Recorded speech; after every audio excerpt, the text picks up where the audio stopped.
Welcome back to the 6-5 Summit. I'm Lauren Kirkpatrick, Junior Analyst at Futurum Research. Thank you for joining us today. In this next spotlight session, Shelley Kramer of Futurum Research is joined by Tom Treanor, Chief Marketing Officer at Treasure Data. Their conversation today is centered on customer data and the importance of a cohesive customer data strategy. Let's hear what Tom has to say.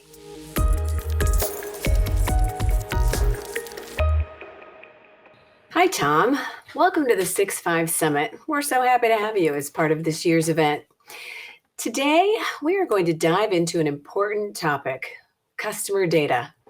And, I don't think I have to tell anybody that data is the lifeblood of our economy. It's the lifeblood of every business in every industry, in every sector. Hundreds of millions of pieces of data are created every day. Managing that data, tapping into that data is an important way that businesses stay competitive. They're able to reach their growth and profitability goals. They're better able to serve their customers, all of those things. However, being able to effectively tap into your data requires a strategy, and that's what we're here to talk about today. Tom, I know you and the team at Treasure Data are doing some really exciting things in this area. So let's dive in. You ready?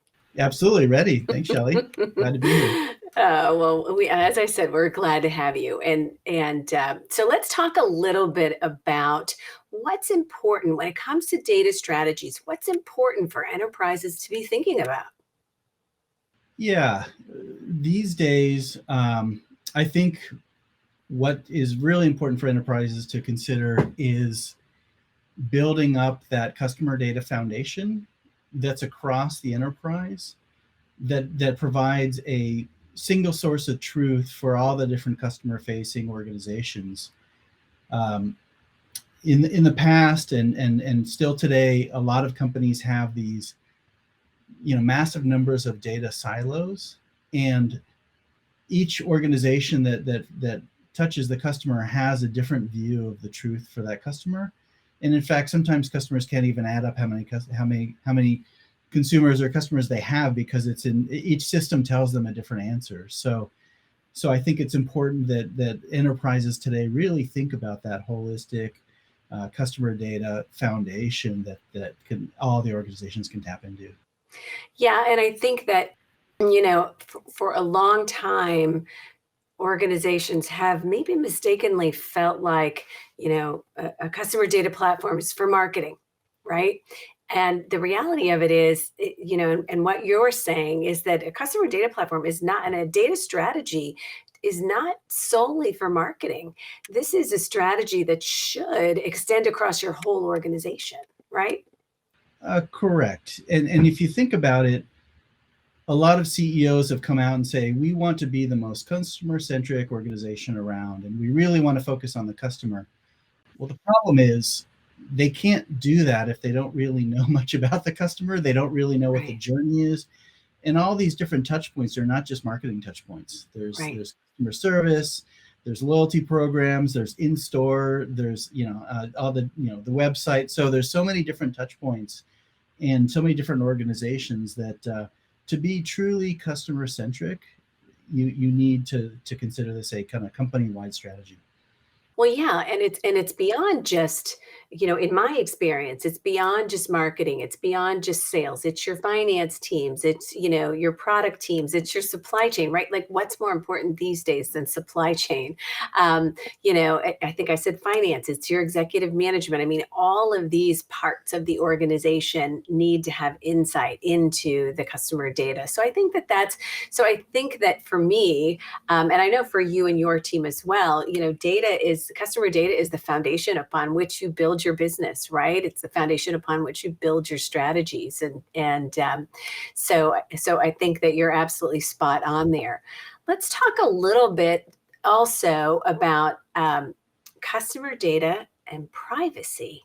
And how does the movement toward increased privacy regulations, which I am always a fan of, right? I was just having a conversation with my teenage daughter who's a lifeguard this summer, and whose boss is clamoring for her to send some information. And I'm like, here's the deal. Under no circumstances are you sending your social security number to anyone by way of a text message. Okay. It's just not going to happen. Right. But anyway, so privacy regulations are important. We have a huge movement here. How are you all thinking about privacy, security, compliance, and those things? Right. That it's such an important topic, and there's the privacy regulations get stronger and stronger. And, one of the problems is if you don't understand where your customer data sits and centralize it, it's really hard to have a centralized privacy and compliance approach.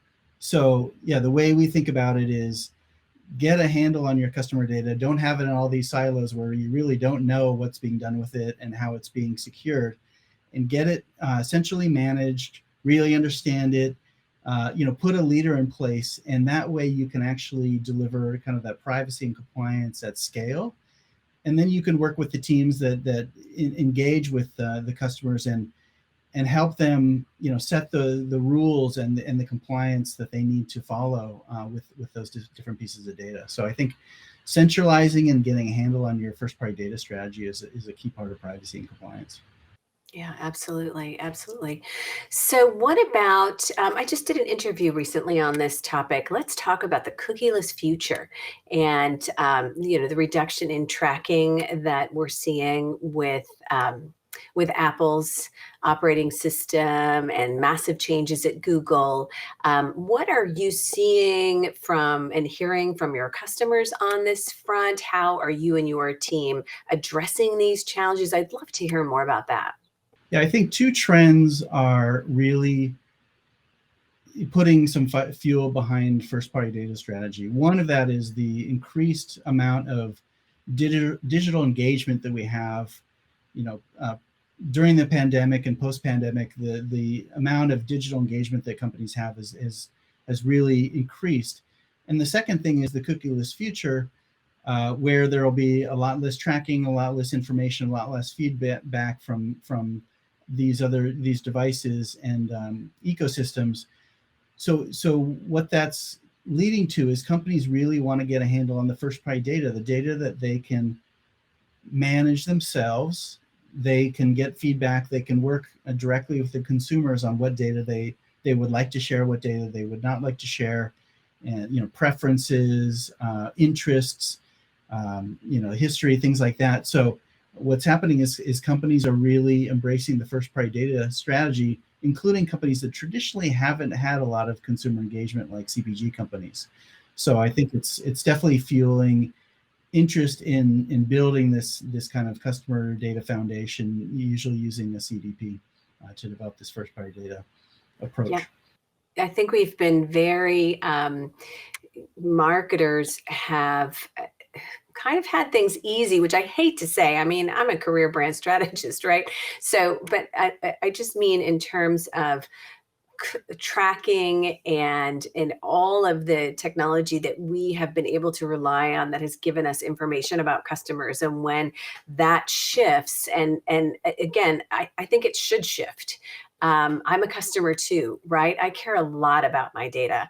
And in our research, we have found that customers very, very much understand that they are not in control of their data. They very much don't like that. And they feel helpless about what to do about that. And so I feel like it's a huge competitive opportunity for brands. Of course, you don't have to decide whether you want to participate in this cookieless future, right? We must. But I think messaging around protecting, how important protecting your data is to us and how important our personal relationship with you, our customer, is to us, and being able to touch those customers directly instead of relying on some of the older school ways that we've been able to get information on customers. I think that's a good shift. Yeah, I agree. Being able to offer a much more personalized experience and really understanding the customer better but also providing more options for their consent in terms of how the data will be shared, et cetera, I think is a valuable thing. And we found that, yeah, customers often do want the personalization, but yet they have concerns about privacy. So the company's able to balance that with their first party data strategy and rely less on third parties to have a lot of this data and manage it. And it's kind of a no-brainer, you know what I'm saying? Like when you think about the importance of first-party data, right? For so long, in so many instances, we haven't had that one-to-one connection with our customers, but why wouldn't we want that? You know? And why wouldn't we want to redouble our efforts on that front and be able to establish those connections? And so, it's kind of like, do you remember back in the day when every brand on the planet, like no matter where you went, there was a sign that said, don't forget to like us on Facebook, right? Okay, so Facebook can control your data, not us. And so, I have never understood why people would be reluctant in any way to do whatever they can to develop those third party or first party data relationships. So I think this is a good thing. And I think that, the right platform can play a big role in making that happen. And I probably don't have to convince you of that one. Right. And, you have the silos that are trying to do that on, certain channels, maybe on the web, maybe in store, in a loyalty program. But if they're not really seamlessly, synchronized, then really each channel doesn't know what's going on in the other channel. So it's hard to have a good engagement and really have context when, for example, customer support talks to someone and they have no idea what they've done in other channels or in previous history. And this is really all, the end goal, right, is better customer experiences, right? Across the board, better customer experiences in every aspect, in every bit of the relationship that you have with them, whether it's things that they see or things that they don't see. That's the end goal that we're looking for. Happy customers stay, happy customers buy, happy customers keep buying, happy customers refer to their friends, happy customers write glowing reviews. So I think that, this is an important holy grail that, it of course makes sense that that's what we're trying to focus on. Yeah, absolutely. Bring it back to the beginning where I said the customer centricity that the executives so much want because it's a good thing. And then if you provide that great kind of seamless experience through customer understanding, then you start that virtuous cycle, which gets the reviews and referrals and repeat purchases, etc. So now I want to I want to dig into your gray matter a little bit. And okay. So our audience is listening. They agree with both of us. Okay. We're making valid points. Absolutely. We're on the same page. We think this is important. How do we get there? How do we start? How do they make progress in they make a commitment because we've convinced them. How do they make progress in developing their customer data strategies? What do they think about? Where do they start? Yeah, some of the things are, one is make it a priority. First of all, you have to set at the higher levels that this is a priority for the company. Second, it's often good to pick a single leader who will drive this as opposed to a committee. And then, of course, that leader will work with a cross-functional team. And then you have the things like the technology and the data, which need to be solved once you're kind of making some progress there. And I think from a technology standpoint, because of the rise of the customer data platforms, that part is actually easier than it used to be in the old days, where you had to kind of build this customer data warehouse. Which is just not that functional. So now you can actually have more plug and play software, which sits adjacent to your other databases. It's not like disrupting your whole system. So you can actually get something going in 3 to 6 months where you're actually starting to see ROI, as well as get that unified customer view. So I think that's, kind of starts with strategy and that lead, and then you go all the way to technology and data. Yeah, that makes perfect sense. And, you just touched on the next thing I was going to ask you about, which was, how to shorten the time to value. And I think I was just at an event with a client in New York City, and we were talking about, the frustration that leaders have when you invest in a technology solution and maybe it's difficult to use, maybe adoption lags, so all different kinds of things can be realities. But with a platform like Treasure Data's platform, the solutions that you bring to the table, I'm pretty sure that you have the ability to look at, to look at time to value and really talk about how we can make this happen. You mentioned 3 to 6 months. But so talk with me a little bit, if you would, about, the role maybe that AI and machine learning plays here, how these things can help shorten time to value with a platform like Treasure Data's. Sure. So I think some of the things to think about, one is, there's customer data platforms, like I said, which are ideal for building that customer data foundation that both ingest data from all the different touch points, as well as is able to give feedback and allow you to activate in those different channels.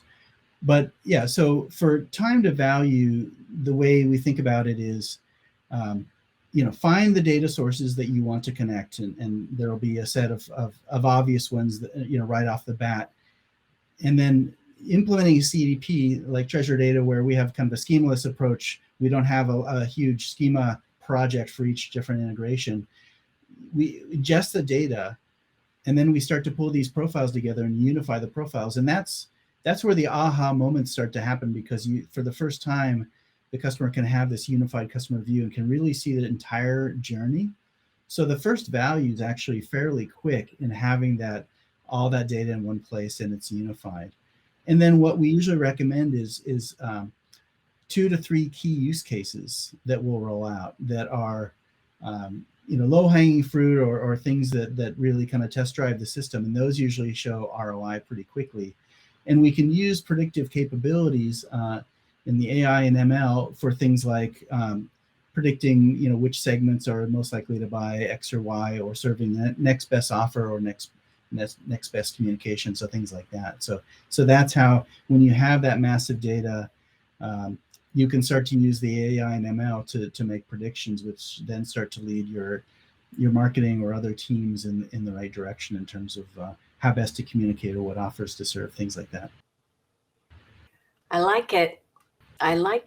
And, I feel like, in closing, maybe the key here is, good unified data, right? Good unified data that feeds your marketing team, sales, service consistently, throughout the organization is really what we're looking for.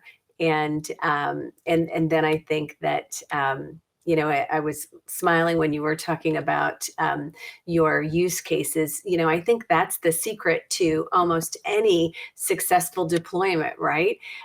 You look at instances, you have somebody within an organization who's your willing victim, right? And you can go in, you can deploy this, you can see in a relatively short period of time, oh my gosh, look what we're able to do. And then my experience has been, in a relatively short period of time, what happens then is that you've got lots and lots of other people throughout the organization knocking on your door, whether it's a virtual door or otherwise, wanting a piece of that. Is that kind of what you see as you Yeah. deploy these? So yeah, one example is we have a very large automotive company rolled out as I said, they see the unified profiles. They're very excited and happy and amazed at what they learned from the insights.